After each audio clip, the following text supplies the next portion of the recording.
Young Junk!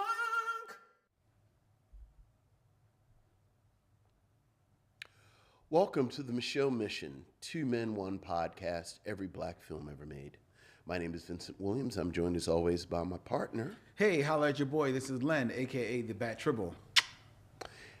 And tonight, on the final episode of Black History Month, as we end our conversation exploring the parameters of what does and does not make a black film, we call the curtain down with a film based on a skit from Saturday Night Live. Of all places. And it doesn't star Garrett Morris. Starring Dan Aykroyd, John Belushi, directed by John Landis, with a script co-written by Dan Aykroyd and John Landis, but also featuring appearances by an array of stars, which puts it perhaps in our wheelhouse. Perhaps. Including James Brown, Cab Calloway, Ray Charles, Blink and You Miss Her, Shaka Khan, and of course Aretha Franklin.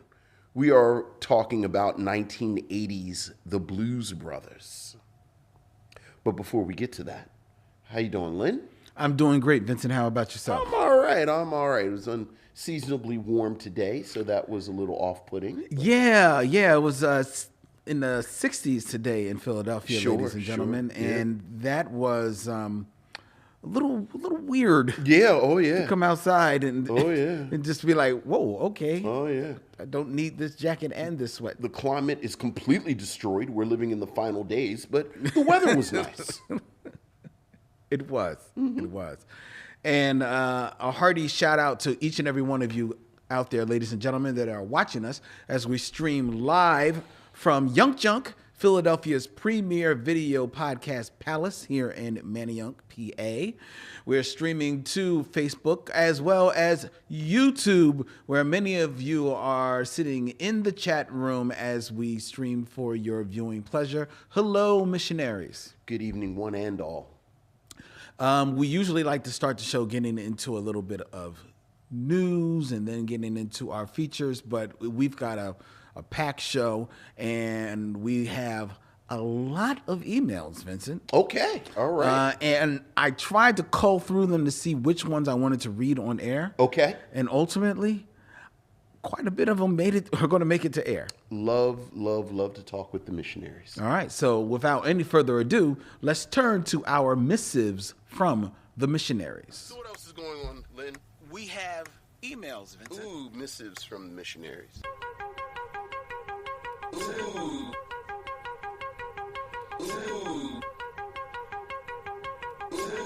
Missives from the missionaries.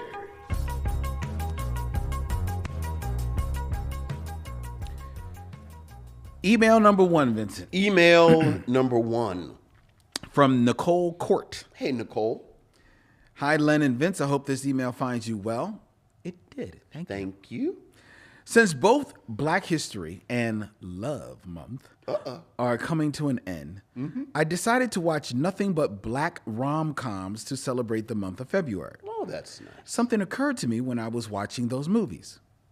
Halle Berry could have easily been one of the leading ladies of black rom-coms, considering she only did one rom-com, which was Boomerang, or if you want to call Strictly Business a rom-com, before becoming an action star people know and love. The question I have for both of you is that if Halle Berry was to ever star in another black rom-com, Sure. who would you both want to see in a movie alongside her? For me, Nicole says, I would choose either Denzel Washington or Will Smith. It's still bizarre to me that both Denzel and Halle worked with Spike Lee and won Oscars, but have never done a film or rom-com together, especially during their prime. That would have been hot, sexy, and fun. Looking forward to your thoughts, Nicole. Okay. Yeah, they have never appeared As in a she movie. said it, I realized they've never been in a movie together. That is interesting. It's weird. Especially considering that their time as kind of like really like box office stars Sure. really ran congruent with one another. Sure. I mean, I don't know as far as with Halle Berry. I mean, I guess, now you kind of maybe wanted to be like closer to age appropriate, Yeah. Oh, absolutely. Absolutely. So Denzel or Will might be the only ones really that I can immediately think of, even though, let's face it, I think she may be older. I don't know. Mm-hmm.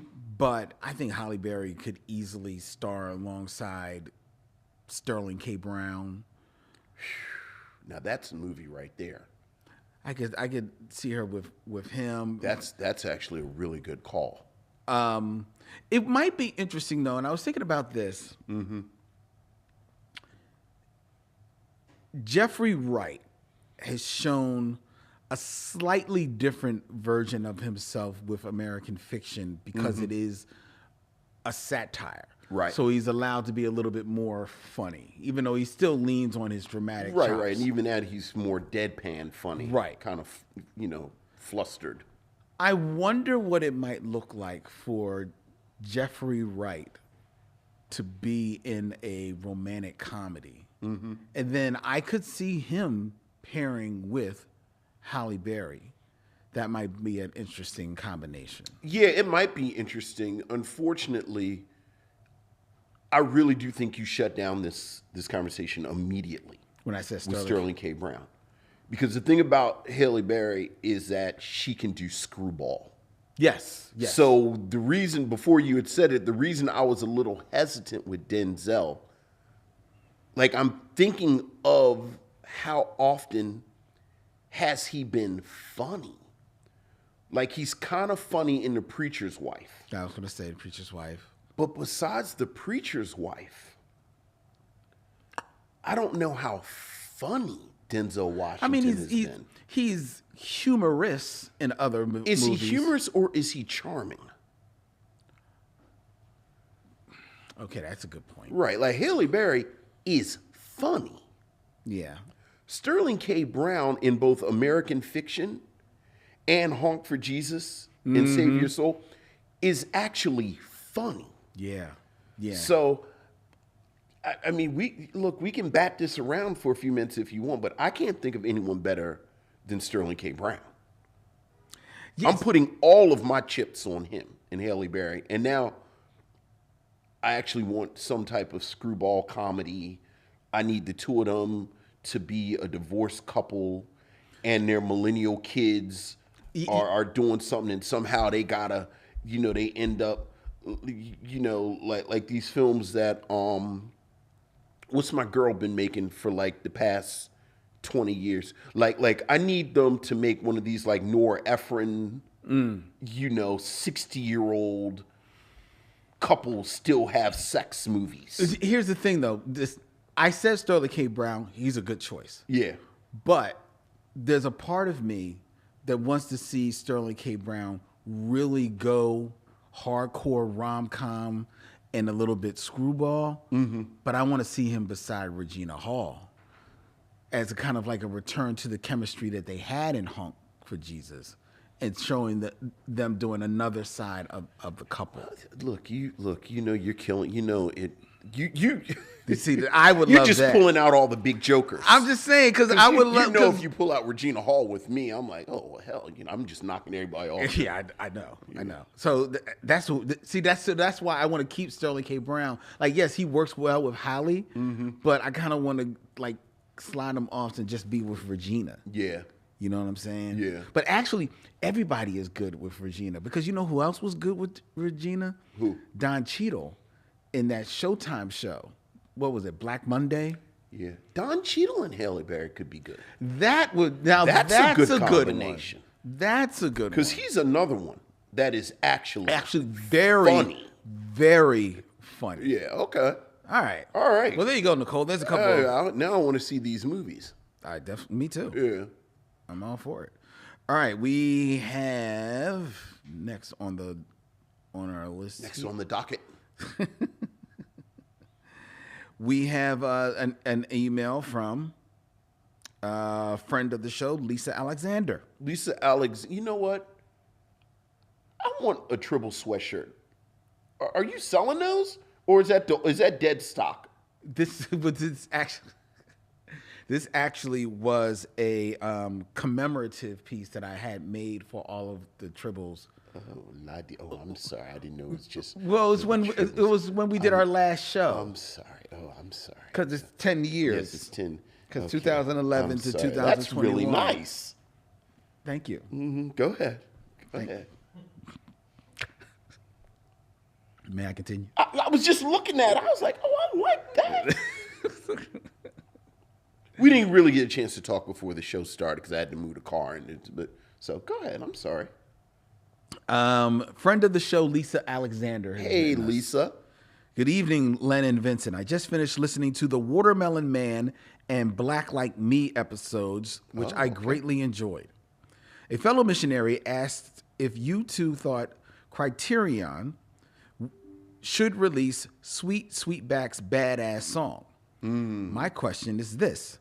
Did Len's head literally explode or just figuratively explode when Criterion not only released Sweetback, but released it as part of a four-film box set dedicated to his favorite director, Melvin Van Peebles? I will say that I have never seen Watermelon Man prior to purchasing the box set, and I enjoyed it. I also agree that while Sweetback is historically important, it is not a good film. There you go. Yeah, and I will give you, Lisa, as a commemoration of Melvin Van Peebles' place in history, Sweetback has to be in a collection. So I recognize that. But to do a Criterion Collection single release of Sweetback, no, I would not be for that at all.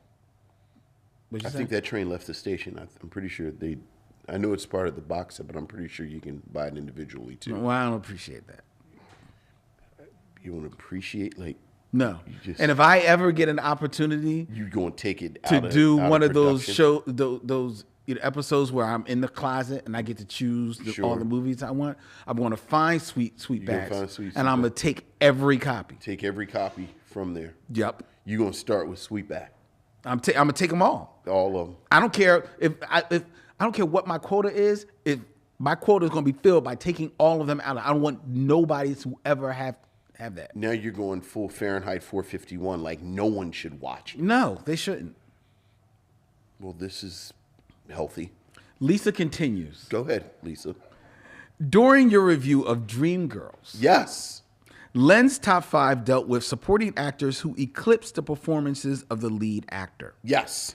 I would like to submit 2 honorable mentions to your list. First is Morgan Freeman's performance in Shawshank Redemption. Tim Robbins is good in the film, but Freeman is absolutely magnetic. Mm-hmm. I also love the fact that since the character is white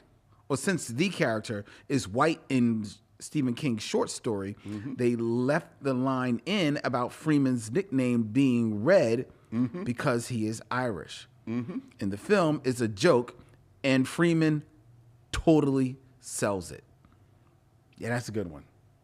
That is a good one. The only reason I even hesitate a little bit is because it's so good. I think there's an argument to be made that Morgan Freeman and Tim Robbins are co-leads. Because Morgan Freeman is telling the story. Morgan Freeman has a storyline separate from Tim Robbins. Because remember, he's in prison after Tim Robbins. He has that whole period. No, he's in prison when Tim Robbins gets there. No, I mean after Tim Robbins. Oh, you mean after he escapes? Okay. Morgan Freeman deals with being free. And I believe, as she mentions the short story, I feel like even in the short story, Red is telling the story.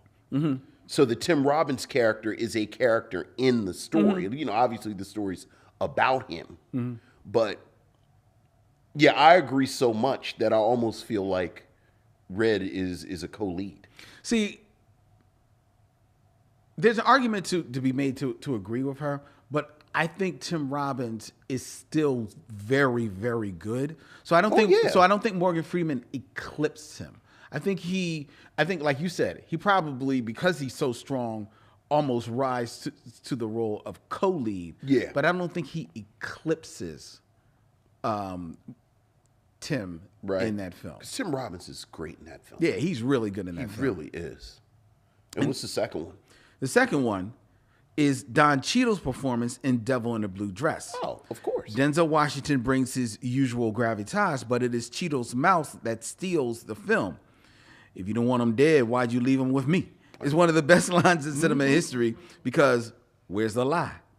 I can't wait for your Blues Brothers discussion. Lisa Alexander. Thank you, Lisa. Well, Denzel Washington famously said that the mistake he made in Devil in the Blue Dress is that he played Easy. Like he said he signed up for Easy because Easy was the lead. And then he read the script and said, oh, well, Mouse is the character. Yeah. But then I don't think Denzel could have done Mouse. I think Denzel. It might have been interesting. I think he's physically too big. Yeah. To play Mouse. Like you have to have this sort of kineticism and movement that Denzel just didn't have. You have to have that too, but you also, because you got to remember where Denzel is at that time in his career. Denzel is probably at his zenith of superstardom. Yeah. So it's hard to see him in a character. Right. You know what I mean? And to kind of go along with that, frankly, he's too good looking. I didn't want to say it like that, but that is really. But that's 100% what it is. That's really what it is. Like he's way too good looking to be a he side would be distracting. Yeah. So. And you would never, Right. Yeah.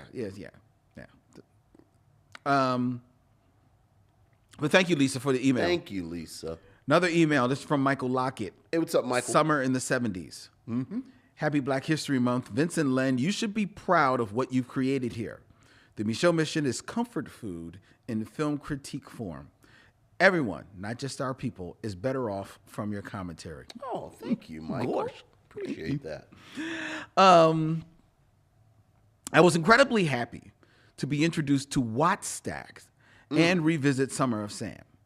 Unlike last week, there is an excellent connection between these two films in the very real look at the 70s both provide. The slice of life and behind-the-scenes stuff of Wattstax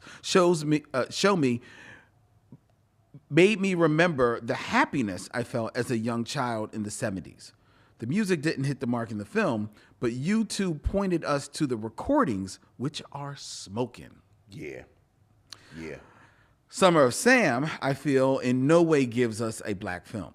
I think if Spike could have put his black lens on for it, he would have either drawn parallels or a distinct contrast between the Black American and the Italian American communities.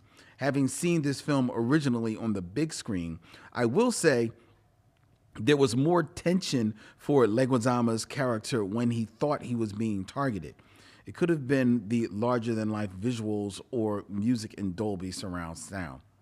A quick question for you, too. Taking out the blockbusters and tentpole franchises, can you think of a film that just can't deliver on the same screen with its tone and feel like it does on the big screen? And when I say can't deliver, I mean it hurts to watch it at home on the couch. All the best, Michael Lockett. So taking out the blockbusters, the big tentpole films. Sure. A movie that on the couch, it's just not the same feel.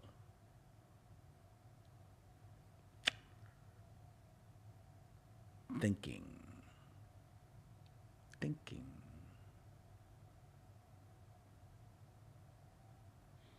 I mean, my easy one that pops up immediately.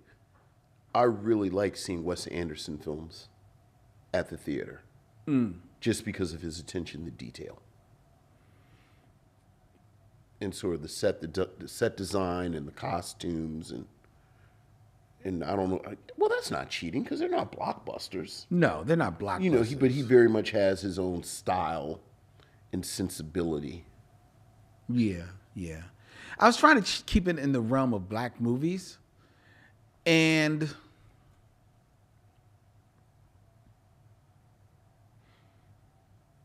I mean, I love Barry Jenkins on a big screen. I'm trying to think. I'm pretty sure I've seen all of his films in the theater. have you seen any of them on TV? Well, I've seen, obviously I've seen them both in the theater and on television. And how did you feel? And it does hit differently. I think Moonlight hits differently on TV. I think if Beale Street Could Talk hits differently. I haven't seen Beale Street, but Moonlight did hit differently. Yeah. I mean, hell, all of them. Medicine for Melancholy. Like, I really do think on the big screen that his team, I don't know his cinematographer off the top of my head, but it's so beautiful that it, again, I love to see his films on the big screen. Well, I've got two answers. Okay. One is in the realm of where you said Wes Anderson, and that is Quentin Tarantino. I think his films lose a little something on the television screen. Like I recently just rewatched for like the umpteenth time Pulp Fiction, a movie that I love, and I've gotten used to watching that on television. So I've seen it, but I still viscerally remember the impact of seeing it on the big screen. Now, is it because of the film or because of the masterful way he uses music? It's probably maybe a combination of both. I mean, I think he fills the screen very nicely. So yeah. Now, I didn't see the Hateful Eight. I didn't see that on I still haven't seen The Hateful Eight. It's a long movie. Yeah. But here, but to that point, like Kill Bill kills on the screen. Yes, it does. It's not the same on television. That's true. It's not the same That's on true. television. So Django on the big screen. Django on the big screen is breathtaking. you need to see it. Yeah. You need to see it. It transports you back in time. Yeah. Because Django at the same time transports you back into the time of Westerns and transports you back to the time of the 70s. Right. I was thinking those type of films. Say the drive-in. Yep, exactly. Right. Like it feels like you're watching a drive-in movie, watching Django. What's the movie that he did with Robert Rodriguez? Dusk Till Dawn? No. Well, no. Dead Proof. Yes. Big screen. Okay. So Quentin Tarantino, but thinking about black films and just kind of like maybe going into the crates a little bit. I never feel the same effect of dead presidents on television that I did on a screen. And I think because in the movie, the epicness of the movie really stands out. Because you got to remember, dead presidents, because of the advertisement, which is like the robbery, you're thinking of it maybe as this heist film. Right. But it spends a great bit of time in Vietnam. Look, it's what I mean? It's a fantastic, yeah. So that is one that doesn't hit the same on television for me. It's a good question, especially in this moment when theaters are in danger. I know. Right. I know. Like I'm looking forward this week to seeing Dune, the second part of Dune. Okay. And I did not. Because we didn't. Like most people, I didn't see the first one in the theater, and I'm really looking forward to seeing this. Seeing that in the theater. Yeah. Yeah. You know what else you can see in the theater, ladies and gentlemen? On March 20th at Bryn Mawr Film Institute, the Micheaux Mission, along with the Be Real Black Cinema Club, will be presenting a live screening of Pariah from 2011, one of Len's top 10 favorite movies of all time. Yeah. And Yeah. the writer-director D-Rez feature film debut, Pariah, screening at Bryn Mawr Film Institute Wednesday, March 20th at 7 p.m. Tickets are on sale right now at brynmarfilm.org. Please join us there. It's going to be a great time. We will have free pretzels for everyone, individually wrapped for each and every one of you. Well, while supplies last. Let's put it that way. Supplies last. We will have free pretzels for everyone. We're going to have a good time. We're going to have have a short film that's going to play before the movie. It's going to be a whole night. It's going to be dressed to impress. You know, I've actually bought a black suit for the occasion, Vince. Oh, good for you. One of us will be dressed to impress. Me and Stephanie of Be Real Black Cinema Club will be dressed to impress. Let's weigh wages on how Vince comes to their night. I'll be there.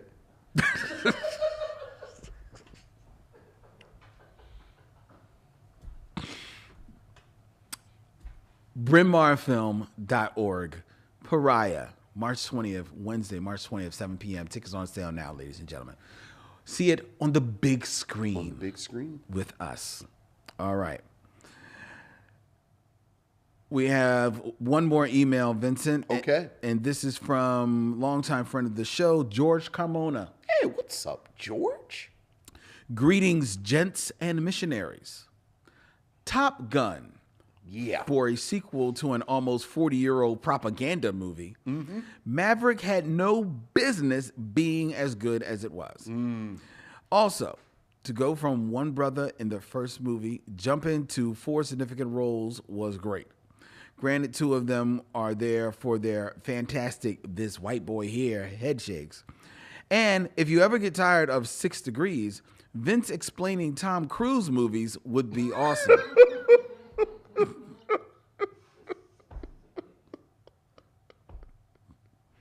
You want to explain another Tom Cruise movie for George? I can't even think of a good one off the top of my head because I need all the details of Eyes Wide Shut. No, that's not a Tom Cruise movie. Like what was the race car movie? The race. Something Thunder, not Rolling Thunder. Days of Thunder. Days of Thunder, where he was a race car driver. I've never seen this movie.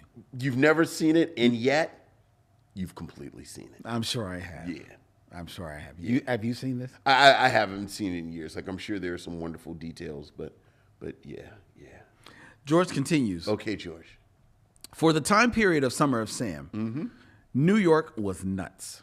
Yeah. Having memories from a child's perspective, I remember the blackout and the Yankees, but that year had so much more. If you get the chance, read Ladies and Gentlemen, The Bronx is Burning by Jonathan Mailer. It does an amazing dive into 1977 New York politics mixed with the politics of baseball, the threat of a serial killer, and the general pressure pot of living in New York. And I think that's the type of vibe that Spike was trying to go for with Summer of Sam. Yeah. Lastly, you know George, a huge Star Trek fan. Absolutely. With Star Trek Discovery ending, Yeah. there needs to be a final Spock-adjacent send-off for a show that birthed a streaming service. Vince, one last jump to warp for our captain. Yeah. All right, look. George, oh my God. Look. I didn't even get done and you're already shooting it down. I'm not at all. I was going to say, let's fly. We'll do one special Spock adjacent at the end of the season. At the end of the season. Yes. When does the season start? The season starts in a few weeks, I think. In a few weeks, in March. Yeah. Right, okay. Yeah. Well, there you go, There you George go. Kamona. Yeah. You heard it, ladies and gentlemen. Absolutely. Vince's promise Yes. that we will do a proper send-off of Spock, Yes. Spock adjacent to coincide with the ending of Star Trek Discovery. Yeah. Okay? Yeah. That'll be nice. Yeah, absolutely. All right. Absolutely. Well, there you go. All right. Well, there's our missives, ladies and gentlemen. All If you want right. to hear your thoughts and share them with Vince and me here live on the show, please send us an email at micheauxmission@gmail.com. That's MICHEAUXMISSION@gmail.com. All right. All right. Let's keep it moving. Keep it moving. It is now time for the top 5.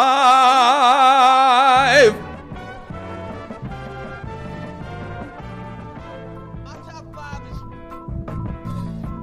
My top five is. My top five is. My top five is. Top 5, ladies and gentlemen, where I give Vincent a list and he gives us his scintillating commentary on said list. And we're going to keep it in theme, All right. Vincent. Keep it themed. We are reviewing the Blues Brothers. Yes, we are. tonight. Jake and Elwood. Jake and Elwood Blues, a fictional tale Yes. of a brother singing group, front of a band. But I give you the top 5 brothers, Top 5 brothers. actual brothers, Actual brothers. who led singing bands. Okay. All right. Okay? All right. In my order In your order. of your list. your achievement. order. Okay. So see if you agree not only with the brothers that I select, but the order in which I place them. The level of achievement. All right. What we got? All right. Number 5. Well, I would start with number 5, but I do want to just mention real quick that I did have one honorable mention Honorable mention. that I thought that you would appreciate. The 6th finger. Yes, the 6th finger. And that would be? That would be Robert Cool Bell and Ronald Bell, the two of the co-founders of Kool and the Gang. Kool and the Gang. That's a good one. All right? Yeah, absolutely. Kool and the Gang, a historic R&B band, first and foremost, before they became more of a group-ish Right. Sure. type of thing. Huge hits in the 70s and 80s. Speaking of Quentin Tarantino, Yes, the money they made off of Jungle Boogie that's right. and Tarantino, yeah. They are honorable mention because, for one reason and one reason only. Okay. It is because while they are the co-founders of the group, they're not the leads of the group. Sure. They're not the lead voices. Sure. As far as I know, I don't believe they sang at all. I don't think they sang at all. Yeah. Right, because they kind of like created the band and then Right. found singers to sing songs. Right. And you're saying singers, was it anyone besides JC? Well, I mean, he sang like their biggest hits in the 80s, Celebration and things like that. But I don't think he's the lead on Jungle Boogie. Well, I mean, Jungle Boogie is just. But so I'm just saying. So he's not the voice of all of their hits. Right. He's the voice of most of their hits, though, to be fair. No, I'm saying my and let me do the disclaimer. My Kool and the Gang is very shaky. Really? I thought they were a funk band They were at first. until he came. Until James Taylor. JT, and then you He moved kind of like into the 80s. smoothed the Right. edges, and they became more Right. of an R&B group. Yeah, I didn't think there was any vocals before JT. Like we're saying Jungle Boogie, but that's just them jamming and going And Jungle Boogie. Boogie. Right, Well, right. yeah, fair enough. Okay, right, because as you can probably guess, I'm not a huge post-JT Kool and the Gang fan. Doesn't sound like you're much of a Kool and the Gang fan. I mean, I respect them. They're not my go-to, but like once JT comes in the 80s, I'm not a big, like, I don't need Celebration or Ladies Night or... You don't like Too Hot? Boy, I was just about to fix my mouth to say, but I like Too Hot. That's my one. That's my one right there. Too Hot. Yeah, that's But my, besides that, that's yeah. my jam. All right. All right. So that's my honorable mention. Honorable. All right. Well, who's number 5 in the list official? Number 5, Jagged Edge. Oh, my God. Jagged Edge, ladies and gentlemen. Oh, Lord. have mercy. An American R&B group from Atlanta. That was initially signed to Jermaine Dupri's So Def Recordings, features the work of identical twin lead singers Brian and Brandon Casey, as well as Richard Wingo and Kyle Norman, making out the quartet. The group's debut album, A Jagged Era, performed modestly at the time of its release, but however, it did achieve gold status.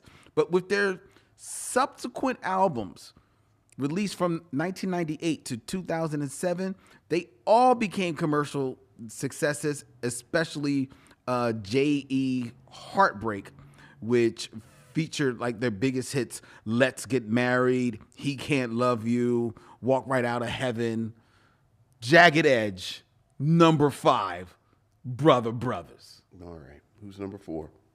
You're not a Jagged Edge fan? What do you want? What do you want from me, Lynn? The wedding song, the remix. Let's Get Married? Yes, the remix with Run. With Reverend Run? Yeah. Like that? Yeah, now they call you the preacher's wife. But certainly, I don't know if they would be on a list of, but go ahead. Hey, it's not my list. That's number 5. It's your list. All right, what's number 4? That's number 5. All right, we're going to start out with Jagged Edge. You started with Jagged Edge. Sure. Who's number 4? Number 4, the top 5 Brother Brothers. Yes. Mm-hmm. Hailing out of Cleveland, Ohio, in 1991. Bone Thugs and Harmony. Yeah, well, yeah. Which features the work. I guess we're on camera. I can't just take my phone out and start looking at all this stuff. The hip hop, slightly R&B-ish group. We used to tape this at your house and wasn't no cameras on. I would just start scrolling on my phone while you're doing this. Featured the work of Busy Bone, Wishbone, Lazy Bone, Yeah. Crazy Bone, and Flesh and Bone. Sure. It did. Oh, I believe you. Only 2 of whom are actual brothers. And that would be Flesh and Bone. Sure. And I believe Lazy Bone. Oh, well, of course. But everyone else, but they all call themselves brothers. Well, like they say in Zooland, he's my brother, not my actual brother, but the way that black people use the word. Right. They had their breakout hit in 1991, Thuggish Ruggish Bone. Remember that? Oh, yeah. You remember that song. And then, of course, they followed it up in 1995 with their second album, 1999 Eternal, which included hits The First of the Month. Yeah, it's the first of the month.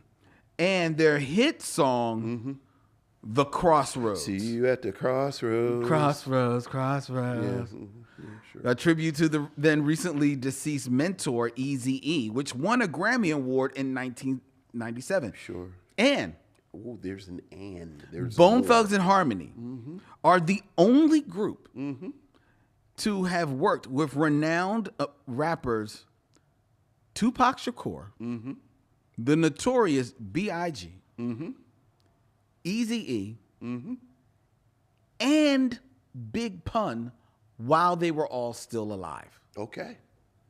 That's actually a nice little tidbit. And I knew they had worked with Tupac and Biggie. Yeah, right. I knew that. Yeah. And of course, they work with Easy, Right. signed them. About.com ranked them number 12 on its list of the 25 best rap groups of all time, and MTV called them the most melodic hip hop group of all time. Well, certainly if you can't believe About.com and MTV when it comes to hip hop, who can you believe? They were my sources. Yes. So number 4. Yeah, yes, Bone Thugs and Harmony. Number 3, because we've had Jagged Edge and Bone. Boy, who's number 3? Number 3. You can take them by either their first name or the name on which they went out on. Their first name was the Jackson 5. Oh, all right. See, now you. They went out on the Jacksons. Now you're talking about some siblings. Out of they're all siblings, Vincent. Right. They're all family. Yes.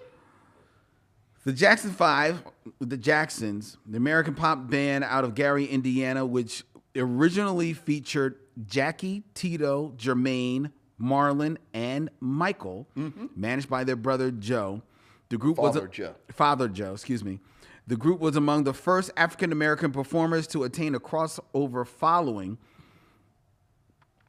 for such hits as I Want You Back, ABC, The Love You Save, I Will Be There. They famously left Motown in the 70s to go to Epic Records.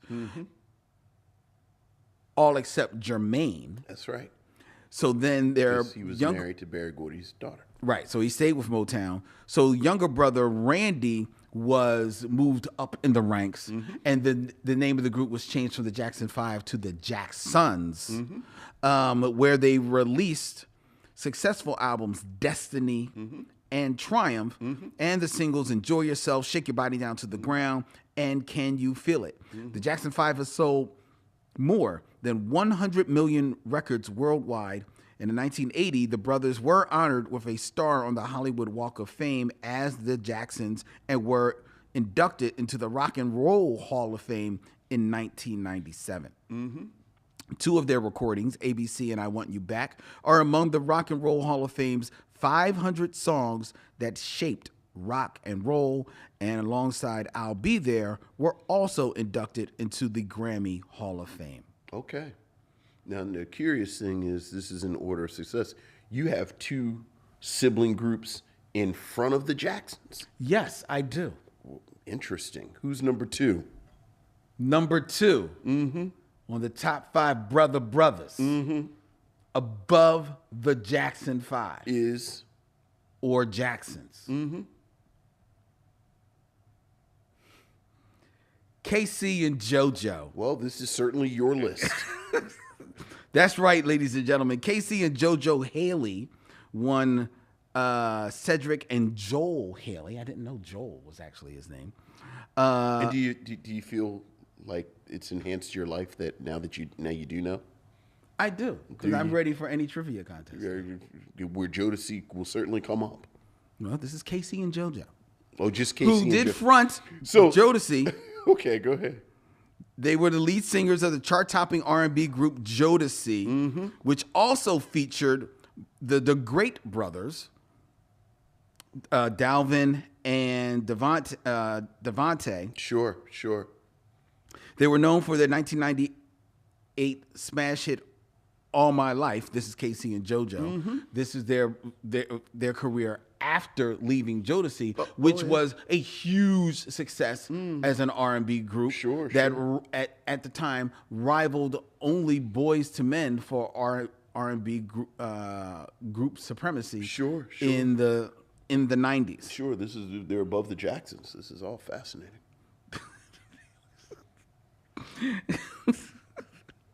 Who's number one? Whoa. I'm not finished with KC and JoJo. Really? No, I'm not. Because it's like 7:45. We're talking about KC and JoJo. Known for their 1998 smash All My Life, which was the #1 song on the Billboard Hot 100 for 3 weeks and received multiple Grammy nominations. They also featured artists on another #1 Billboard Hot 100 hit, Tupac's How Do You Want It, which also received the Best Rap Performance by a Duo or Group nomination. They achieved mainstream success with the 1999 hit Tell Me It's Real, which peaked at #2 on the Billboard Hot 100. Complex Magazine ranks the groups first on their 1990s male R&B group Pyramid of Excellence list in 2014 as one of the most influential groups of the 1990s and one of the best R&B groups of all time. That is speaking specifically of Jodeci, who has sold more than 200 million records worldwide to date. All right. Okay. Would you like to? I'd like to know who number one was. Let's go ahead and. Okay. All right. I'll go straight to #1. Dog in the car and drive them to a farm upstate. This is a huge band that featured not one, not two, but 3 brothers. Okay.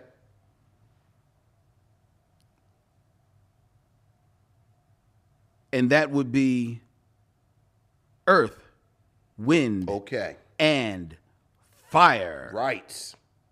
Among the best-selling bands of all time. Absolutely. The band was formed in Chicago by Maurice White in 1969, and prominent members have included his brother Verdine White, Philip Bailey, Ralph Johnson, Larry Dunn, Al McKay, Roland Bautista, Robert Brookins, Sonny Emery, Fred Ravel, Ronnie Laws, Sheldon Reynolds, and Andrew Woolfolk. And then at one time, their half-brother Fred joined the group as well. Fred White. Earth, Wind, and Fire has won 6 Grammys out of 17 nominations, 4 American Music Awards. They've been inducted into the Rock and Roll Hall of Fame, the Vocal Group Hall of Fame, the NAACP Image Award Hall of Fame, and Hollywood's Rock Walk, earned a star on the Hollywood Walk of Fame. They've also received an ASCAP Rhythm and Blues Soul Heritage Award, a BET Lifetime Achievement Award, a Soul Train Legend Award, a Grammy Lifetime Achievement Award, the 2012 Congressional Horizon Award, and the Kennedy Center honors in 2019. Rolling Stone has called Earth, Wind, and Fire innovative, precise, yet sensual, calculated, yet galvanizing, and declared that the band changed the sound of black pop and is one of the greatest bands of all time. 100% true. 100% true. Right. And deserving of being number one Sure. on the list of top 5 brothers. Right, and certainly, but considering that this is a list that doesn't have DeBarge on it, doesn't have, it's right there in the name, actually, the Isley Brothers on it. Or, I mean, hell, I'd throw the Whispers and the Okay. Silvers on before a couple of people on this list. But, Okay. but it's your list. It is my list, but here's where I'm going to go with this. All right, I'll make an argument for the Isley Brothers. All right, you got a legit case for the Isley Brothers. Do I have a legitimate case Yeah. for a group that's been making hits for 50 years and damn near invented rock and roll and soul music? Thank you. Okay, you got an argument for the Isley Brothers. I give you that. All right. Okay, you happy? DeBarge, I don't think their success. I don't think as much as people want to, Certainly Jagged Edge is better than none. Jagged Edge had a more successful career than DeBarge. They did. I don't know if they did. I know that they did. No, I don't know if they did. Like, No, I'm telling you, they did. They had a more successful career than DeBarge. How are we? If you market, successful, you can. I'll tell you how you can market. You can whichever way you want. Longevity. They lasted longer than DeBarge because DeBarge flamed out. They famously all flamed out. Okay. How many albums did Jagged Edge have? They had about 7 albums. DeBarge did not have 7 albums. Jagged Edge had 7 albums? Yes, just because you didn't listen to them doesn't mean that they didn't have them. No. I understand that part. Yeah, they had 7 albums. They had 7 albums, and at least 5 of them went platinum. Yes, they did. Yes, they did. Jagged Edge had a more successful career than DeBarge. Okay, go ahead. They did. Dang. Which means that they also had a more successful career than the Silvers. Okay, the Silvers, I was just thinking of brother groups. All right, so that knocks them down. Okay? Okay. The reason why I put Casey and JoJo begrudgingly Not Jodeci.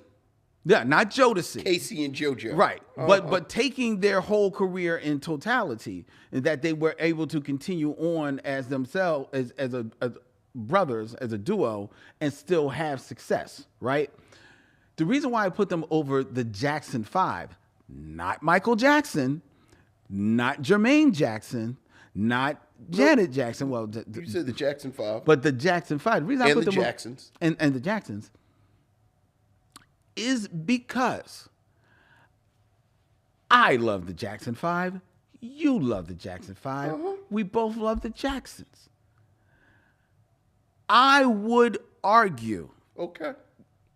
that unfortunately, time has not been kind to the memory of the Jackson 5, especially the Jacksons. I like their Epic, the music they did with Epic. I think some of it very much stands up, but I don't think it is as well remembered as their Motown stuff. I think when people think of the Jackson 5, they go right back to the I agree. They go right back to the Motown stuff. But certainly that is eternal. But here's the other thing.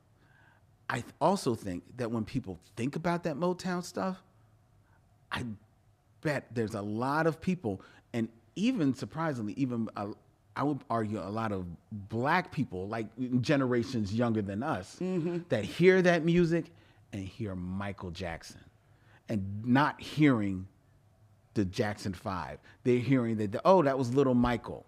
They're not hearing Jackson 5. They're not giving that But credit to it's the Jackson still 5. The Jackson 5? Yeah, but I don't think that they're Like, it's still the group. but I don't think that the group resonates in people's memory. Like, I think Michael Jackson has eclipsed their memory so much that he has subsumed. No, certainly more than them. But to say that the Jackson 5 is not iconic as the 5 of them, like even if it's just that snapshot, that ABC snapshot, I think that's all 5 of them. No, it is all 5 of them. But I think, this is my read of it. I could be 100% wrong. But my read is that when the average person, and admittedly, I'm thinking about generations younger than us, when they think of those, they see that snapshot Well, of... why are you just thinking about them now? Like, we're thinking about everybody. Like, if you think... God bless the young people. But I'm not basing anything on them. Like, I thought we were talking about everybody. In that case, Earth, Wind, and Fire shouldn't have been on there if we talking about the young people. You can't talk to the young people. Well, first of all, you can talk to them. You can talk to them, but, you got to talk to them like they're the young people. Well, but I think that the young people still remember. They still... Oh, there's Earth, Wind, and Fire. I think when they listen to... So you're trying to tell me the young people remember Earth, Wind, and Fire more than the Jackson 5? They know that was that's that group that my mom listened to. It was the Jackson 5. When they hear the old Jackson Earth, Wind, and Fire, when they hear old Jackson 5 records, they're hearing, that's Little Michael Jackson. So they hear Earth, Wind, and Fire and say, oh, well, that's Verdine on guitar. They're not hearing the brothers, but it's the band. So Jackson 5, you can focus on Michael. I'm telling you, they but do. But Earth, Wind, and Fire, I'm telling you, you can acknowledge them as brothers. I'm telling you, I think people just hear Michael. They hear Michael. But Earth, Wind, and Fire, it is Michael. But Earth, Wind, and Fire, they hear the White Brothers. No, I'm not saying they hear the White Brothers. Then what are you talking about? I'm saying that I don't think that people are... This is a ridiculous list. It's not a ridiculous... I reject this list out of hand. Put it in a car. We're going to drive it to the farm upstate so it can run around with other lists. And yeah, that's what happened. We put them in the car while you were in school. We're going to put this list in the car while you're in school. List. And it's a very good list. And we're going to put the list in the car and drive to a farm upstate so that it can run around with the other list. And it's got lots of room, and you don't have to worry about feeding and walking the list anymore. But it's a very good list. Okay. All right. Let me ask you this then. Taking that list, obviously you would put the Jackson 5 above Casey and JoJo. Knowing you will probably take Casey and JoJo off. So let's say if you took that list and you had Earth, Wind, and Fire, then you had Jackson 5, and slot in the Isley Brothers. Mm-hmm. Okay? Now, who are you contending that you should be on that list besides Casey and JoJo and Jagged Edge? Because you're saying DeBarge, and I'm telling you their career is the two of them careers eclipsed. We just said the Isley Brothers. I said I gave you Isley Brothers. I gave you Isley Brothers as number 3. I'm gonna tell you, I'd put the Whispers on before I'd put Jagged Edge on. You see. Okay, all right. Let's see. Come on, let's keep there it moving. There you get into a personal bias. Come on, let's keep it moving. Let's keep it moving. I can't mess with it. Like I said, it's a very good list. It's a wonderful. Don't pat me on my head. I'm not patting you on your head. Yeah, I feel the pat on my head. But just understand, when you go to school tomorrow, we're going to take the list to a farm upstate so that it can run around with this other list. And one day we can go visit on the farm. No, not that weekend, because we have something to do. I think we're busy that weekend too. Okay, I don't know about that weekend. We'll try, but we'll see. Jagged Edge had a very good career. That's what I hear. A better career than DeBarge. Okay. Certainly. I'm bringing receipts next week. Look, man, look. It's now time for the Game of Kings, ladies and gentlemen. As we move on to the 6 degrees of D'Urville Martin. That's the key. Well, you would be surprised what a person can do with just a sense of touch and a sense of sound.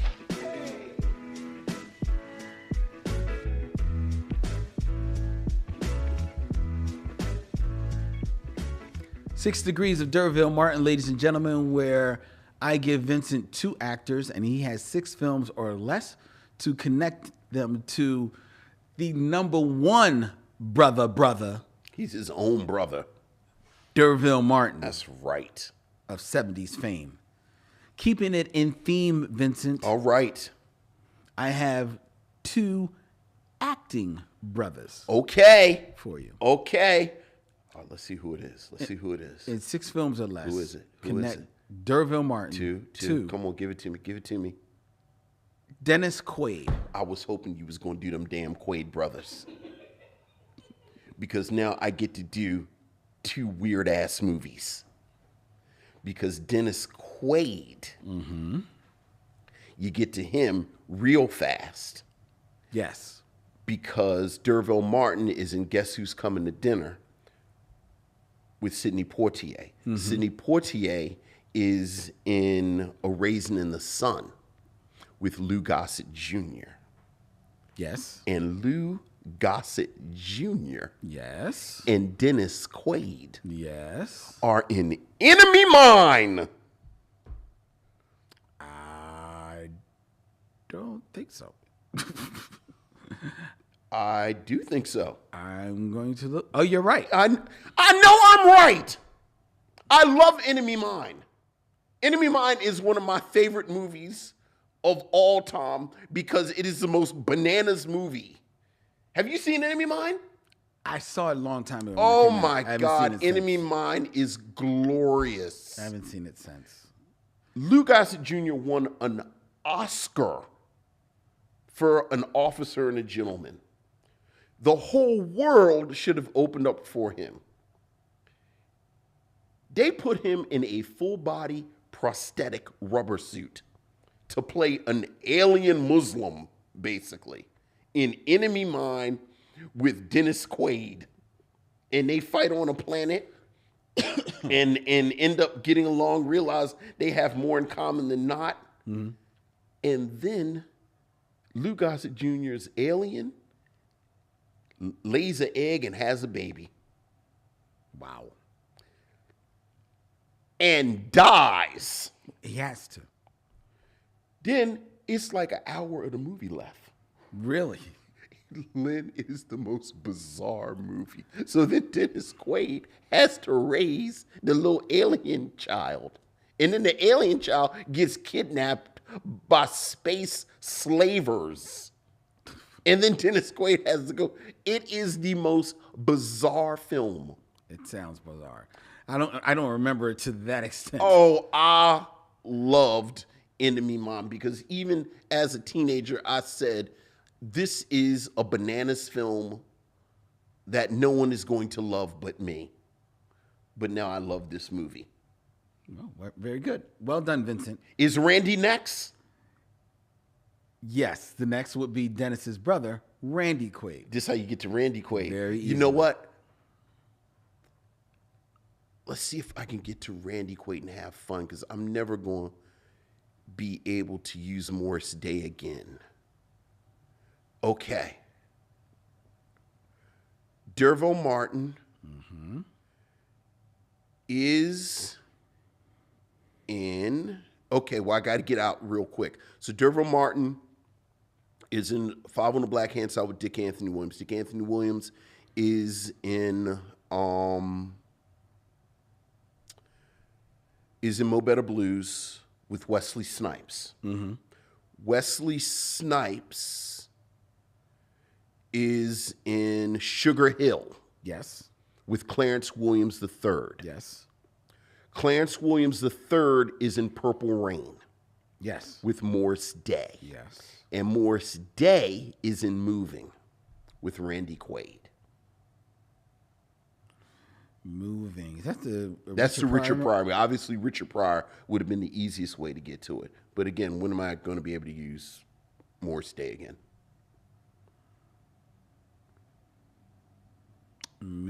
Moving. I was going to say, because remember, Morris Day played his daughter's boyfriend, but then that would assume that you knew anything about Moving. And why would you know something about Moving?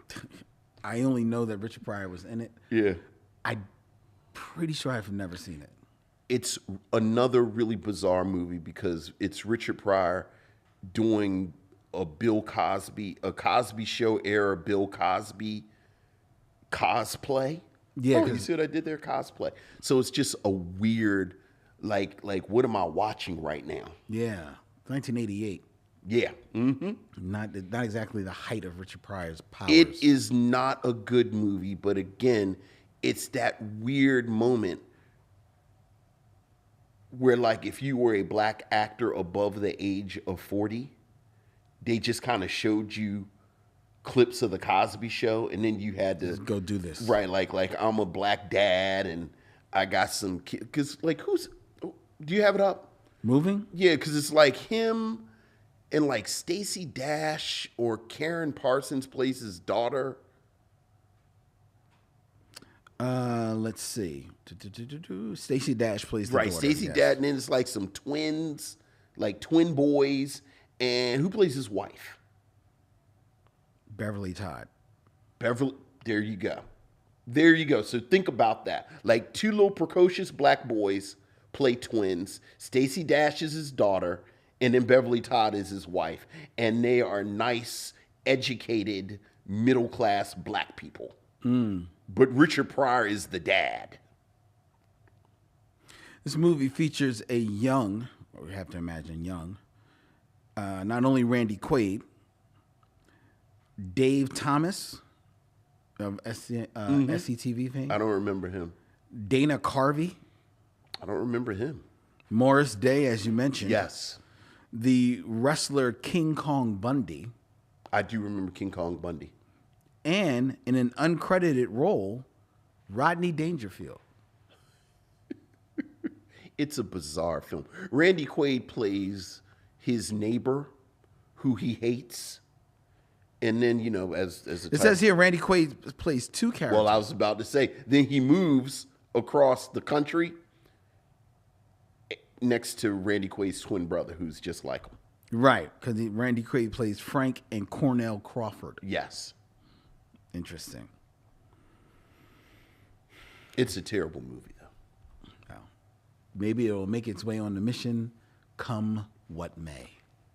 I see what you did there. But there you go, the Quaid brothers. The Quaid brothers. Very good, Vincent, and well done. Right, as always. I was hoping to, like I said, ooh, he might do some brothers. I was like, okay, well, he's not going to do the Goodings. That'd be too easy. That would be too easy. And then I was like, well, who are some other? And then I thought maybe you might mix it up and throw some Baldwins in there. And that would have So been like kind of easy too. like I was trying to do the Baldwins. And I was going to actually do Black Brothers, but the brothers I was going to do was Wood Harris and Steve Harris. Wood Harris and Steve Harris. But Steve Harris has done, I mean, he's done movies, and movies that we've seen, but he's primarily a television. Yeah. Well, you know, you get to Steve Harris because of Diary of a Mad Black Woman. Right. And then Wood Harris is in a couple of things. He's in a couple of things. He's actually done more TV himself, Mm-hmm. even though he seemed like a Yeah. bigger star. So I must admit I was a little ready for this one. Like I said, I had all these brothers in my head. Well done. All right. I had brothers in my head I too. had brothers in my head. So I had a lot of brothers. a lot of brothers. I've been listening to Jagged Edge. Yeah. see. Go ahead, introduce it. All right. All right. It's time for us to get into our review, ladies and gentlemen, of The Blues Brothers. You should watch Enemy Mine now. I will. It's a bizarre movie. It is. Because it's like in the 80s, but it's not like the... Why are you whispering? Because I feel like we're waiting. Like I feel like you know how they go to commercial and the lights go down? I feel like it's in the commercial. You know what we should do. You know what we should do. Yeah, right. You should watch Enemy Mine. I mean, it's just a really bizarre curio from that early 80s science fiction. Wasn't there another movie with James Caan where he plays opposite an alien? Because that's what I was thinking. And I was thinking that it was Enemy Mine. I kind of sort of remember what you're talking about, but I don't remember the movie. Yeah. So that's because when you said Dennis Quaid, I said, that's the wrong white guy. It's James Caan, ain't it? But no. Whatever. We're ready when you are. All right. The Blues Brothers, a 1980 comedy starring Dan Aykroyd and Jim Belushi. Stars John Belushi, speaking of brothers, not Jim. John Belushi as Joliet Jake Blues and Dan Aykroyd as his brother Elwood. The story is a tale of redemption for paroled convict Jake and his brother Elwood, who set out on a, quote, mission from God to prevent the foreclosure of the Roman Catholic orphanage in which they were raised. To do so, they have to put their band, the Blues Brothers, back together. And throughout the journey of putting the band together, finding a gig, they have a series of misadventures, culminating in quite the culmination. Besides John Belushi and Dan Aykroyd, this is a film that features appearances from Cab Calloway, James Brown, Aretha Franklin, John Lee Hooker, and blink if you miss her, Shaka Khan. Shaka Khan. This was the choice of Lynn Webb as we end Black History Month and finish answering the question, what is a black film during this month? Lynn, what do you have to say about the Blues Brothers? Before I say what I have to say about the Blues Brothers, let me just say this. The Missionaries must think you spit gold. Because I know we will not get one email about this culminating in a culmination. Culminating in a culmination. No one will even mention it. That's right. Vince said it. It sounds right. Hey, culminating in a culmination. Is that not true? Does it not culminate? Is it not a culmination? The Blues Brothers, ladies and gentlemen. 1980. 1980 is prime time Saturday Night Live, right? And you got to remember, as much as people hurled about Saturday Night Live right now, ladies and gentlemen, in 1980, Saturday Night Live is like must-see TV on Saturday nights. Late night, and the not ready for primetime players, almost all of the stars, heavy hitters, each and every one of them. And at the top of the pack are Dan Aykroyd and John Belushi. John Belushi, especially because he is coming off in 1980 off of the success of Animal House. Right. From 2 years earlier. Animal House, a movie that set the bar for insane college, teen TNA comedies. And John Belushi was its star. Yet on television, on Saturday Night Live, his partner was Dan Aykroyd. Maybe a little bit more erudite of a comedian, if you want to say. A little bit more eccentric of a taste, but no less funny. And together, they joined their mutual love of classic soul music from the 50s and 60s to comprise this duo, this fictional duo, the Blues Brothers, who were these two white guys who would go on stage with a real band, and they, much to their credit, would sing old soul songs on Saturday Night Live. And it became a big hit.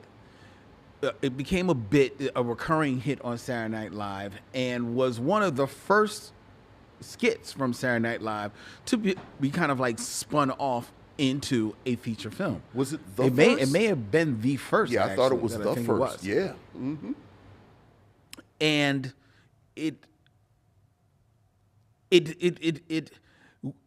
to do this, it required them now to build out this mythology of this group.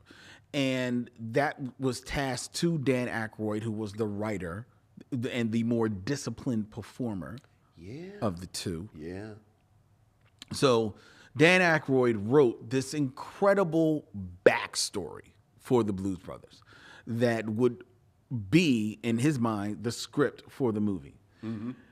Incredible because it is literally the Lord of the Blues. It is a 324-page script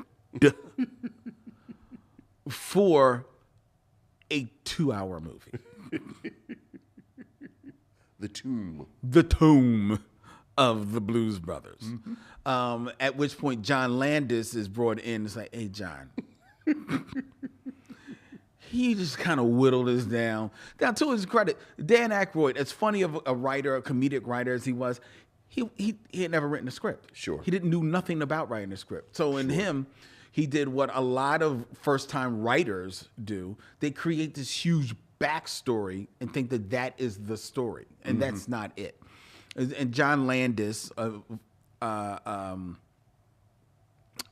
a hit maker of a director and writer, worked with John Belushi in Animal House, was brought in to pare this down, knock this script down to its bare essence.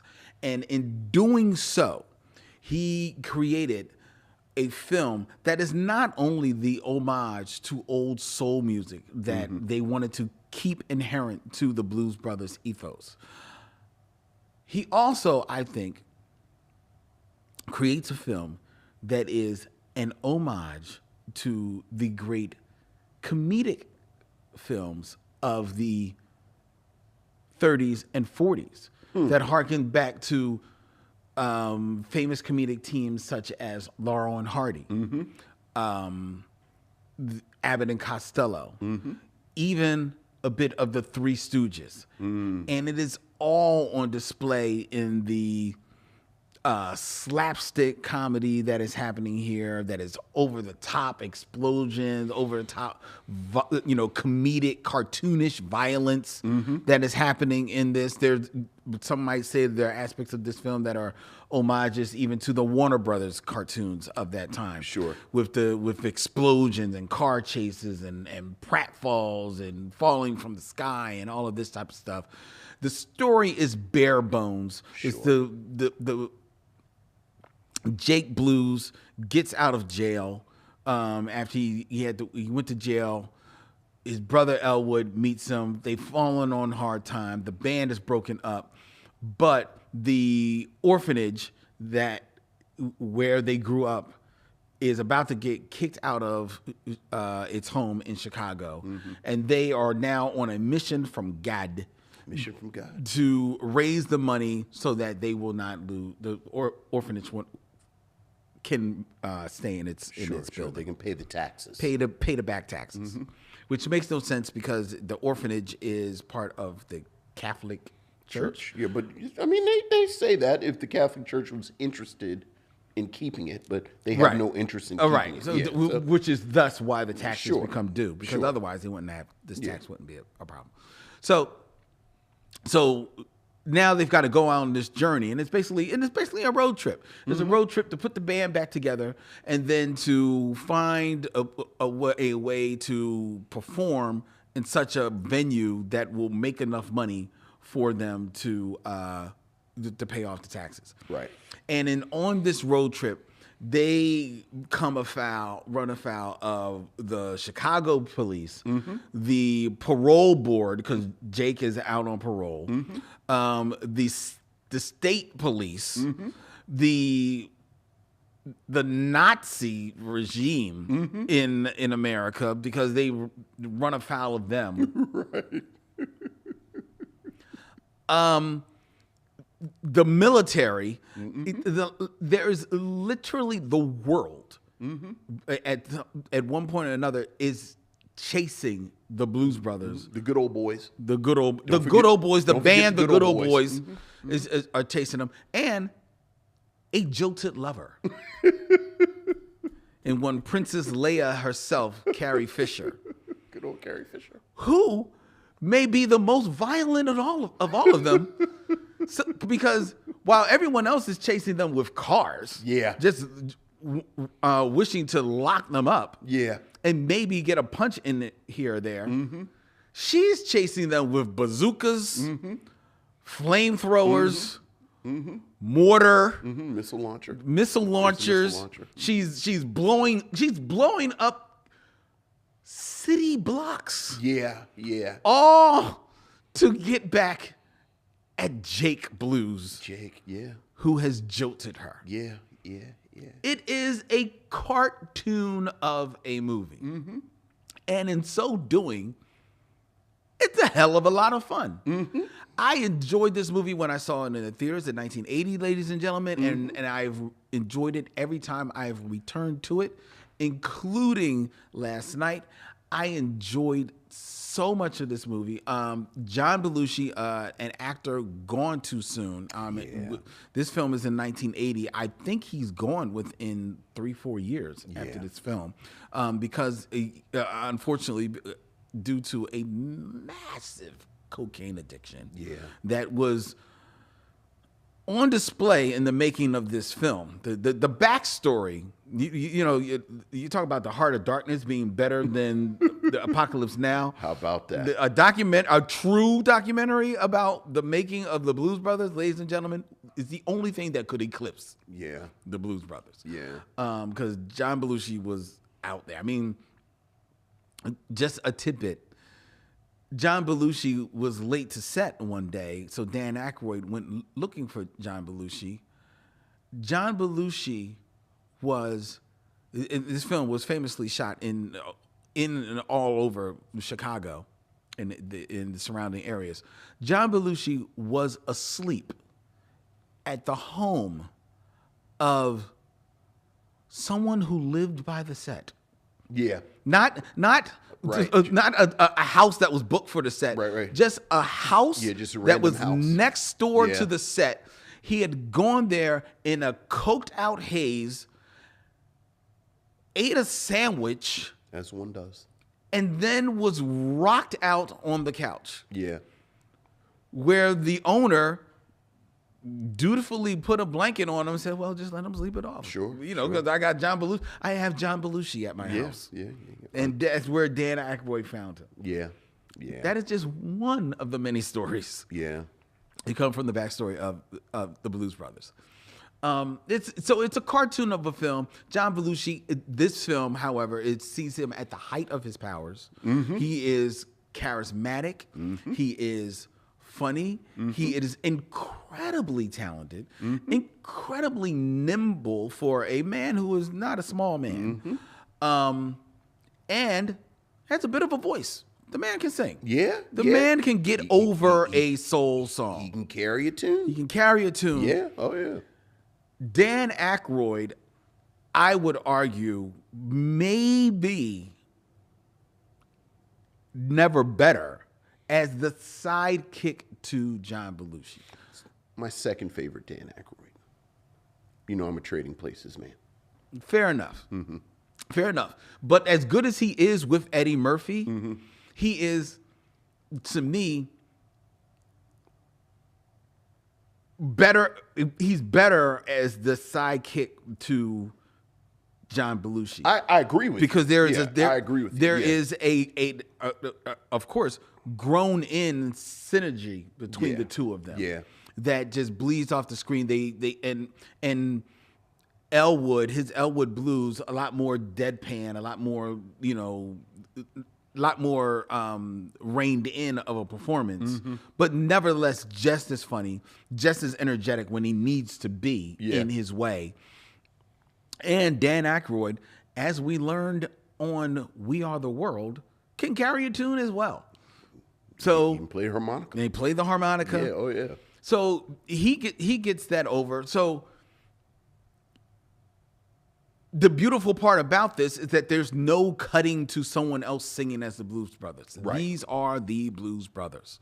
They have and in 1980 they're both in their early 30s, so they've grown up on soul music of the late 50s and 60s. And this was the music of their childhood and music that was near and dear to them. So they wanted to pay homage to it, not only by writing original songs that harken back to that sound, but also wanted to have representation of that sound in their film. Right. Thus, we have James Brown, John Lee Hooker, Aretha Franklin, Ray Charles in this film, not only as cameos, but we have them performing. Yes.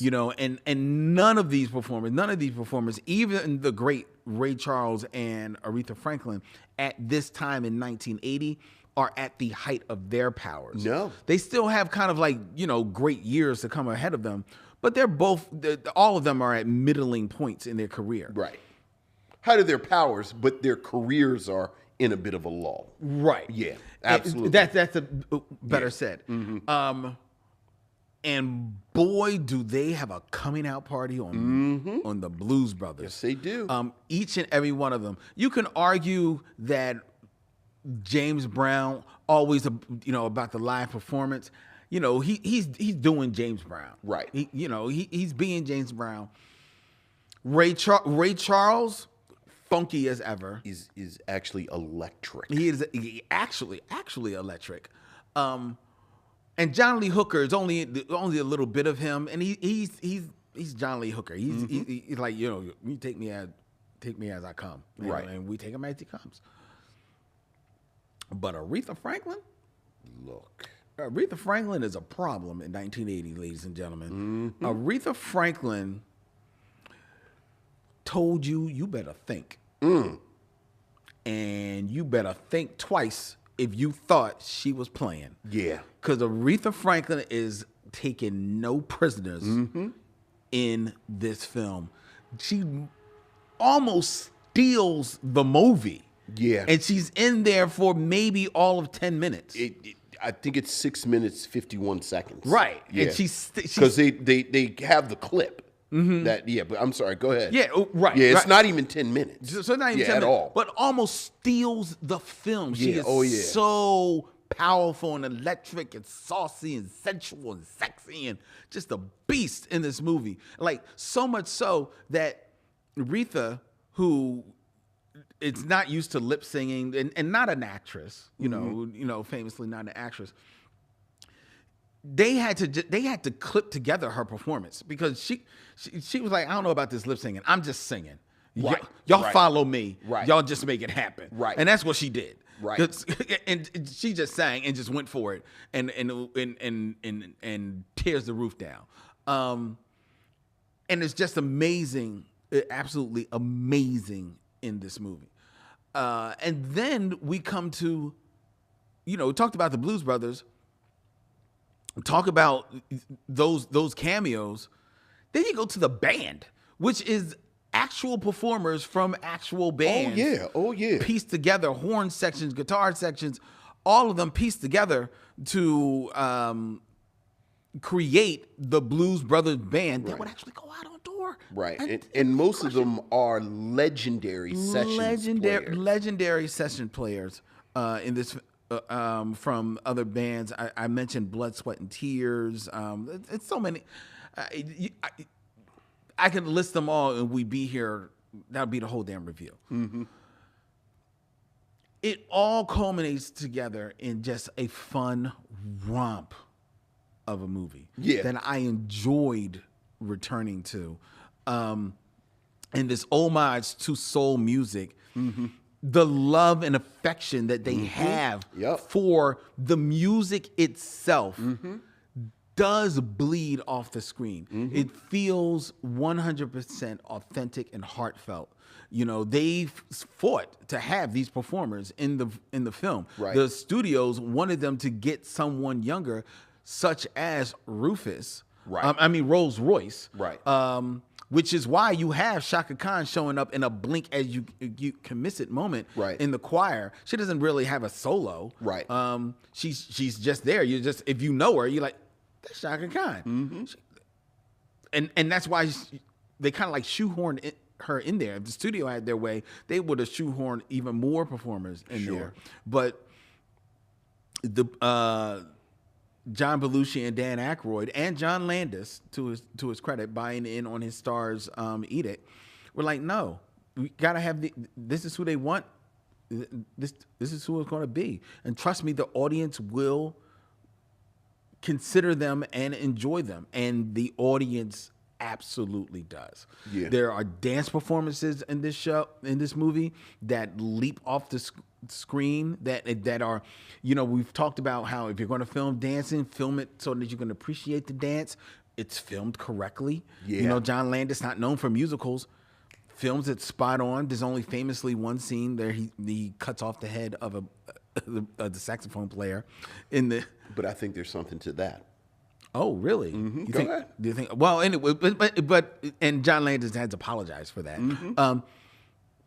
But it's just a bouncy movie that it's close to two. I think it's 2+ hours. It's a little bit over 2 hours, but it bounces. You don't really feel the time, and it's an action movie because it has one of the most historic car chase scenes as the bottom third of this movie that has ever been put to film. This movie literally drops a car from a helicopter about 300 to 400 feet in the air. Yeah. Drops it to the ground. This is before the days of CG, ladies and gentlemen. This is a real car being dropped in downtown Chicago. Yeah. It is insane. It is absolutely insane. We will talk about whether or not this is a black film or not on the other side, but right now I am telling you, I am burying the lead. I would absolutely recommend that people watch The Blues Brothers. I had fun all over again. Oh, it is without hyperbole one of my favorite, I want to say comedies, but truth be told, it's one of my favorite movies. I absolutely love The Blues Brothers. And I think the reason people even ask, is it a black film, goes to what you just talked about. Like the sheer deference that John Belushi and Dan Aykroyd have to these performers is so admirable.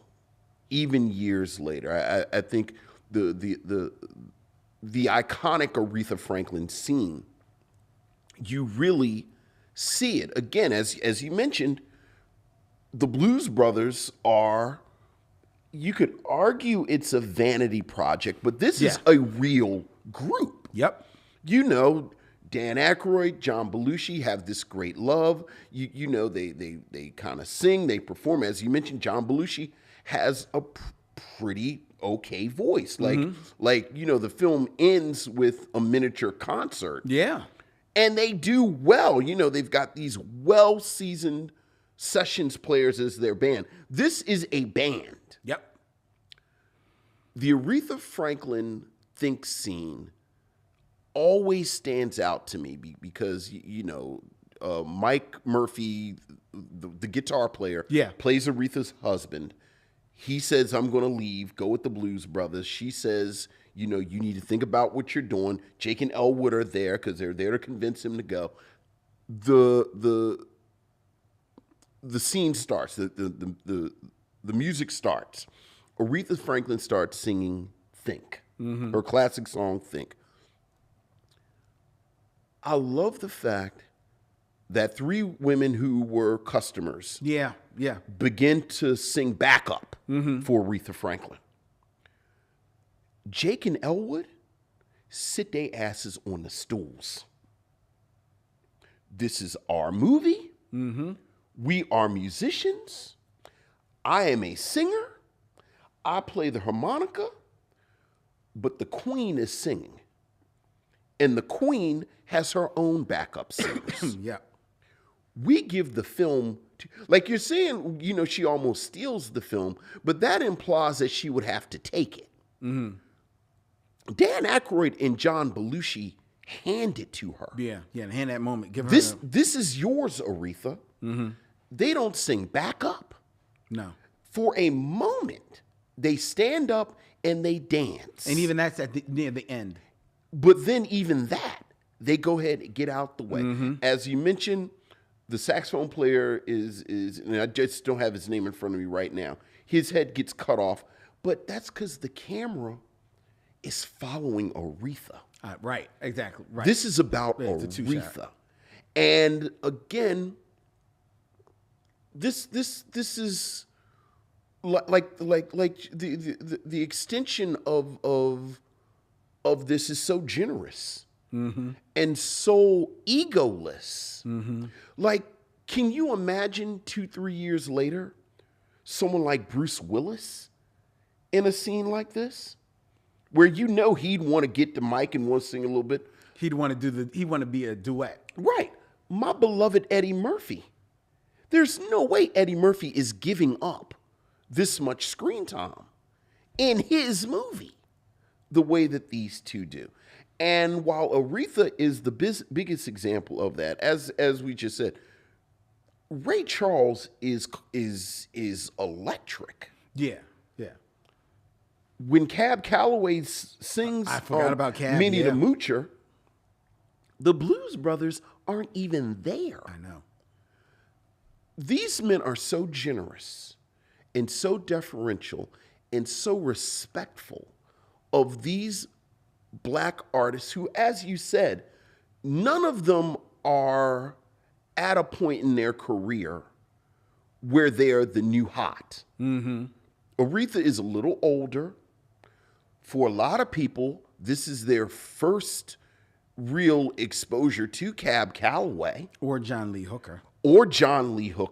Ray Charles is 1980. I think for a lot of people, it's not easy being green. Like, I think people kind of know him as an elder statesman, I'm gonna say Muppet elder Show state- guy. yeah. But when he sits down on that keyboard, and I don't think it's a black film, but I admire, again, how respectful they are to blackness and to this black art. Much like you, I think this is a wonderful example of these comedies from this. Like, this is my favorite comedy in that little cohort of kind of early post Saturday Night Live movies. You mentioned Animal House. You think about something like Caddyshack or Stripes but this really is the film. Whereas, as you said, I think Dan Aykroyd is fantastic as this kind of deadpan Elwood Blues, but he still has some mischief in him. He's always trying to make toast. Always trying to make Everywhere he look. goes, he's making toast. I want some toast, and John Belushi is just, I always feel a little melancholy when I see John Belushi in this film, because he's so good. You can almost see him burning out. Yep. Well, yeah. Like this John, like there's no way you look at this film and say, this man is going to be an old man. This is not someone who's going to be an old man. Because the charisma, the talent, the dexterity, the wit, it's And this is probably the last time we see it. yeah, it's It is. like we talk Full about blossom. him, the sort of dancing, but like I love even the quiet moments, like or the moments that aren't as bombastic, like the moment where he basically convinces Carrie Fisher's character not to murder him. There's a moment where he takes his glasses off, It's the only moment he takes his glasses off. and it bleeds off the screen how charismatic this man is and just the spirit of this man, so that you completely understand why she, of course, falls for it again. Right. Yeah. It's a fun film. It's a film with a surprising amount of heart. Like the other thing that I think works real where as I said, this is my second favorite Dan Aykroyd film. But I do think he's better with John Belushi than he is with anyone else, because you do get the sense that Dan Aykroyd and John Belushi loved each other. Yes. Like these were actual Oh, yeah. brothers. Oh, yeah. And it comes through with their chemistry. It comes through with the way they talk about each other. Again, just quiet. Like there's a quick moment where Dan Aykroyd, where Elwood puts a blanket on Jake. And I don't know if that was in the script or not, but it's such a beautiful moment. Yeah, because then he sits by the window. And then he just sits watches by the train. window and watches the train. And like you, I can't recommend this film enough. Like this is frankly one of the films that made me love films. And when I think about Aretha Franklin performing, this is what pops in my mind immediately. Yeah. Like I would love to say, oh, well, I go to this and there's some footage of her from 1963, but if I'm being honest, it's her poking Mike Murphy's chest saying, You need me. you better think real hard about the decisions you're making. So yeah, this is I'm just glad we figured out a way to talk about the Blues Brothers. But you said you don't. So you don't think that this is a black film, I don't. even though it is. I mean, all these performers and Cab Calloway. He performs in this, but he also acts in it. Absolutely. Well. Micheaux favorite Stephen Williams shows up as a Steve cop. Williams shows up as a cop. I actually disagree with you a little bit. I think Aretha Franklin does a pretty good job acting. No, she in does. this scene. She Yeah, does. She does. Yeah. I forgot. Yeah, she does act as well. I was actually a little bit on the fence about whether or not it is a black film. I mean, they are definitely the leads. It doesn't center the black experience at all. It commemorates and celebrates black music Yes. and presents black music, unaltered in any way. I thought it was very interesting reading the story that Cab Calloway wanted to do a disco version of Minnie the Moocher. And because, he wanted to, show that I'm Right. I'm here for the kids. Right. And they were like, just do Minnie the Moocher as you've always done it. And trust me, they will love it. You know what's funny about that though, and I can't pull the name of the movie off the top of my head. Remember we watched a film a couple of years ago. Like we first saw Cab Calloway in I think Cabin in the Sky. It was either Cabin in the Sky or Heidi Ho. Heidi Ho. Right. Wait. Whichever film we saw him in first, then the second film, which it may have been Heidi Ho. Okay, maybe. It was like 5-6 years later. Mm-hmm. But remember, we talked about it in the review. He looked a little older. Right. Right. It was like 8 years later, and Yeah. it looked like he is so nimble I know. in spry. Yeah. And I remember watching it today saying, wow, he actually has more energy in this film than he did in the film that we saw that was made like 30 years before this. Yeah, he a bad man. He's look. He was a bad man. Look, again, the sheer generosity of Landis, Aykroyd, and Belushi. Because I think the other thing that's worth mentioning, Aretha Franklin, Ray Charles, Cab Calloway perform complete songs. Like they just, like it's not we're going to play a clip from the song. Like it's a whole number. Yeah, the whole performance. James Brown too. Well, James Brown is playing a preacher, so Well, it's like, yeah, he's actually part of kind of a set piece. That's true. That's true. But the other, like, you have a complete performance of Minnie the Moocher. See, and this is why I kind of want to say it's a black film, because how many performances of Minnie the Moocher do we have on camera? Sure. How many full-blown, explosion of black joy in a church Right. scene do we have, led by James Brown? Led by Jim. Aretha Franklin, famously a shy woman, so there's not a whole lot of film footage of Aretha Franklin. And certainly not at this moment. And certainly not at this moment. The dancers during Ray Charles scene. I mean, the outside on the street, it's like really electric. The soundtrack with bringing back the voices of Sam and Dave on the soundtrack. I mean,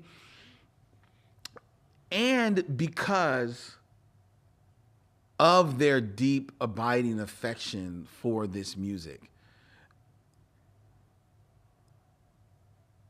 in a way that it doesn't feel like they're appropriating it. Not at all. There's a part of me that kind of wants to land this as a black film. I can't do it. Yeah.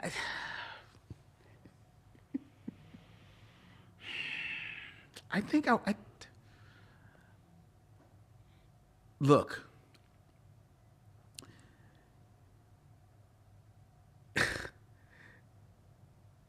If I can list Jagged Edge over the Isley Brothers Lord have as the top 5 brothers, Lord. I can say the Blues Brothers is a black film. Well, look. Blues Brothers is, I say it is, I'm not saying it's the blackest film. I look. But- look, this is why we have the conversation. This is why we're having the conversation. It's got enough we melanin in don't it. have to agree. I say it's a black film. Okay, all right. I say it's a black film. I don't think it's a black film, but I think it's a film everybody black should see. Well, that's fair. That's fair. Yeah, That's fair. yeah. All right. Well, let us know what you thought. Some of you we know already think this is a black film. I want to hear from you. Yeah. As we've mentioned, this and King of New York are the films that people have pressed us Yeah. for definitive answers, almost from from the very From the beginning. the beginning of the mission. Right. People. So I want to hear from all of you. Yeah. Don't leave me hanging, because I don't want to be reading 12 emails like Len done lost his mind calling the Blues Brothers a black film. I don't want to hear from Lisa Alexander giving me a syllabus on why this is not a black film.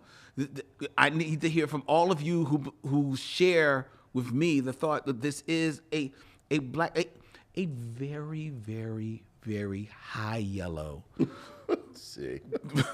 black film. Okay. All right. Let's pull it back in. Okay. Not to go off the rails.